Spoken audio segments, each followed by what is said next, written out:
Welcome to Julia's Storytime. If you think you can't be scammed, think again. What if I told you someone sold the Eiffel Tower? Another marched into City Hall and stole it, with nothing but a uniform, and someone else used forest spirits to take money from cancer patients. Sounds fake? It's all real. These aren't just scams, they're master-level illusions. And today, we're meeting 5 con artists so clever, even the system clapped before it collapsed. All right, let's talk about a man whose scam level you and I will never reach. Who is he? Victor Lustig. What did he do?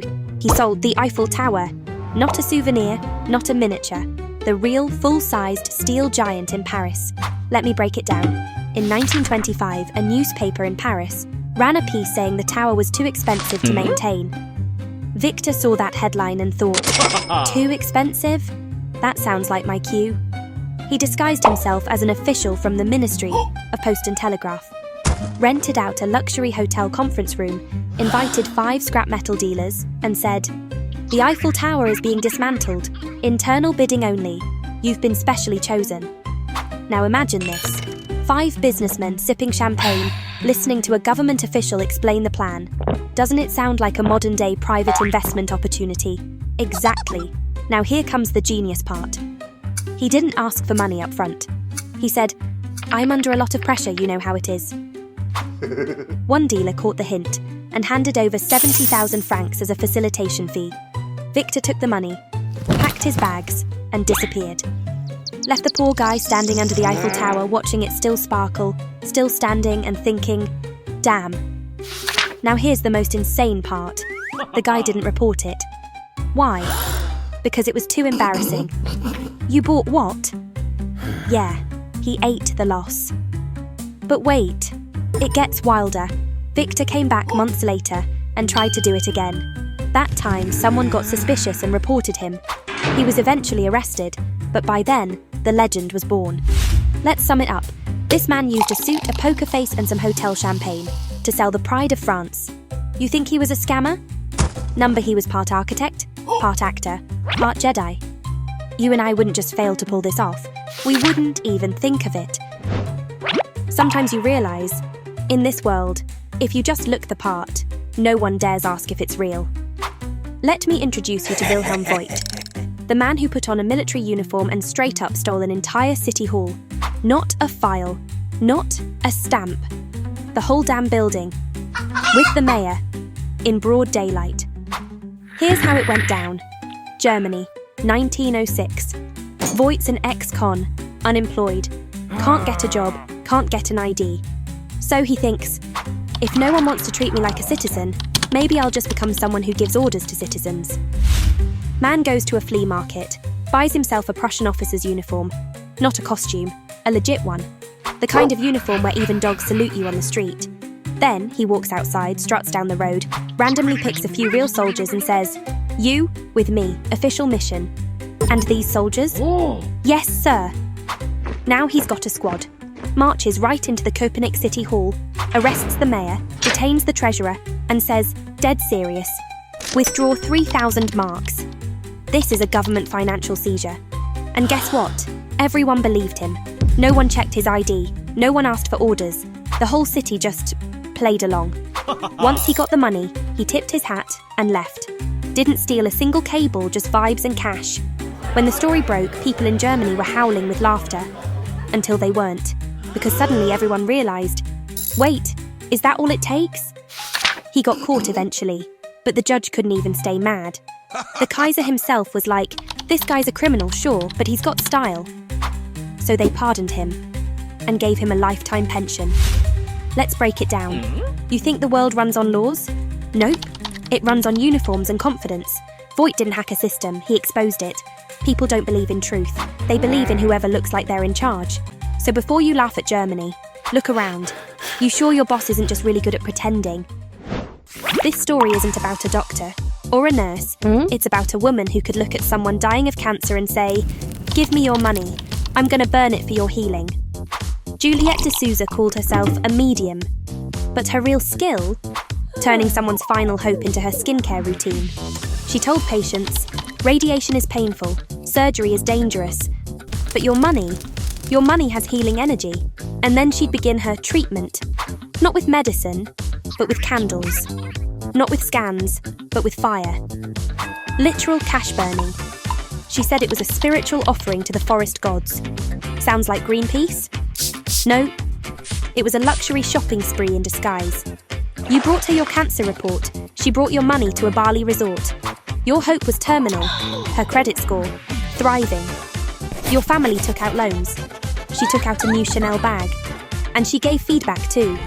As the cash burned, she'd chant, "I can feel the toxins leaving your body." What was really leaving? Your bank account, your dignity, and your last drop of common sense. Here's the kicker. Her clients weren't just vulnerable old ladies. They were educated, professors, doctors, psychologists, people who should know better. Turns out, the higher the degree, the fancier the delusion. She ran this act for over a decade. From the mid-1990s to the early 2000s, she ran her scheme in North London, often targeting desperate patients facing terminal illnesses. Scammed more than £1 million, spent it on facials, first-class flights, 5-star hotels. Her clients were dying, her skin was glowing. When she finally went to court, the judge called her cold, calculating, and manipulative. She stood up and said, "I'm not a fraud. I'm chosen." And honestly, she was chosen. Chosen by humanity to remind us that intelligence is not evenly distributed. You thought you found love on Tinder. Turns out you were just co-signing a loan you didn't apply for. Simon Leviev, self-proclaimed Diamond Prince. His profile read like a luxury ad. Private jets, champagne breakfast, 5-star hotels, and dangerous enemies. Translation? Your wallet was doomed the second you swiped right. Here's how it works. Step 1. He wraps himself in wealth and trauma. He's not just rich, he's tragic backstory in a Tom Ford suit, rich. Your first date? A full production, chauffeurs, foie gras, hotel lobbies with more marble than morals. You think it's love. It's actually onboarding. Step 2. He turns serious. Babe, something happened. They attacked my bodyguard. They're tracking my cards. I'm in danger. I need you to help me. Can you take out a loan in your name? Just for now. I'll pay you back tomorrow. Pause. You've known this man for 2 weeks. You haven't even had a proper fight yet. But suddenly you're his emergency financial institution. And the worst part? You say yes. Because you just shared champagne, trauma, and bathtub kisses. Because he looks scared. And because manipulation sounds a lot like "I love you" when it's said in a private jet. So you borrow the money. And he uses that money to go date the next woman. Then uses her money to pay off someone else's credit card. It's not love. It's a Ponzi scheme with lingerie. You ask when he'll pay you back? He sends you a photo of him on a jet. Soon, babe. Be patient. And that's when it hits you. He's not a scammer. He's a travelling romance-based investment firm. Between 2017 and 2019, Simon Leviev conned multiple women across Europe using Tinder and fake luxury drama. The fallout didn't hit until years later. Eventually, a few women team up. They expose him. The media explodes. Netflix makes a documentary. And Simon does 5 months in jail, then gets out and starts offering business tips on Instagram. Yes, he's still online. And somehow, still doing better than you. This scam is a little different. He didn't con for money, he didn't fake love, he scammed the world's compassion. Mehran Karimi Nasiri, an Iranian man, claimed he was exiled for political reasons. Lost his papers, no passport, couldn't enter anywhere, couldn't leave. So he got stuck at Charles de Gaulle Airport in Paris. Sounds tragic, right? Like a modern exile sob story? Wrong. This wasn't a tragedy. It was a premium tier social experiment. Let's see how much pity I can monetize. Because here's the thing. He later got legal refugee status. He could have walked out. But he said, "I'm not used to the outside anymore." From 1988 to 2006, he stayed and stayed. 18 years. Sleeping on benches, eating airport food, journaling, giving interviews. Until he became a full-blown tourist attraction. Some people came to the airport to fly. Others came to watch him just load in real time. And here's the wild part. He started harvesting sympathy like a brand. People sent donations. Media sent camera crews. Studios came knocking. Spielberg bought the rights to his story. turned it into the terminal. He did nothing but sit there and cashed in on the aesthetics of helplessness. This wasn't exile.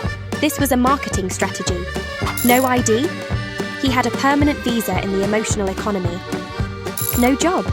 He was a full-time suffering consultant, monetized per interview. You ask, what did he scam exactly? He didn't steal money. He didn't trick anyone into a wire transfer. But he took something harder to return. Your empathy, your attention, the media budget, and the microphone that should have gone to someone who actually had nowhere else to go. And just when you think it can't get crazier, we haven't even talked about the guy who deep-faked a government minister, or the CEO who sold the same machine a dozen times. Part 2 is where it truly unravels. So make sure you're subscribed to Julia's Storytime. You don't want to miss what's coming next.